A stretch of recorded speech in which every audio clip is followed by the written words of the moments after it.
Hi guys, അപ്പോൾ ഇന്ന് വൈകുന്നേരം ചായക്ക് ഞാൻ അരിയുണ്ട ഉണ്ടാക്കുന്നത്. അതിൽ ശർക്കര ഉരുക്കി വെച്ചിട്ടുണ്ട്. ഇനി അതിലേക്ക് കുറച്ച് കടല വേണം. പിന്നെ അരി വറുത്ത് പൊടിച്ചിട്ടുണ്ട് കേട്ടോ. അപ്പോൾ കടല നമുക്ക് മിക്സിയിൽ ഒന്ന് ക്രഷ് ചെയ്തെടുക്കണം. പിന്നെ അതിലേക്ക് തേങ്ങ ഉണ്ട് വേണ്ടത്. തേങ്ങ വെള്ളമൊക്കെ വറ്റിയ ഉണങ്ങിയതുണ്ടല്ലോ. അപ്പോൾ ഇതാ കടല മിക്സിയിൽ ക്രഷ് ചെയ്തെടുത്തിട്ടുണ്ട്. ഇനി അരി വറുത്ത് പൊടിച്ചതിലേക്ക് രണ്ടും മിക്സ് ചെയ്ത് കൊടുക്കുക.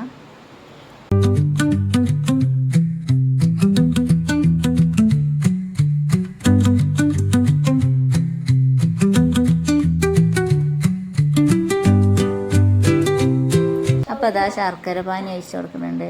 ഇനി നല്ലോണം മിക്സ് ചെയ്തിട്ട് കൈ കൊണ്ട് കുഴച്ചെടുക്കണം. ഇനി നമുക്കിത് ഓരോ ബോൾസ് ആക്കി എടുക്കാം. കൈമ ഒട്ടി പിടിക്കാതിരിക്കാൻ വേണ്ടിയിട്ട് കയ്യിൽ നെയ്യോ ഓയിലോ തടവി കൊടുക്കണം കേട്ടോ.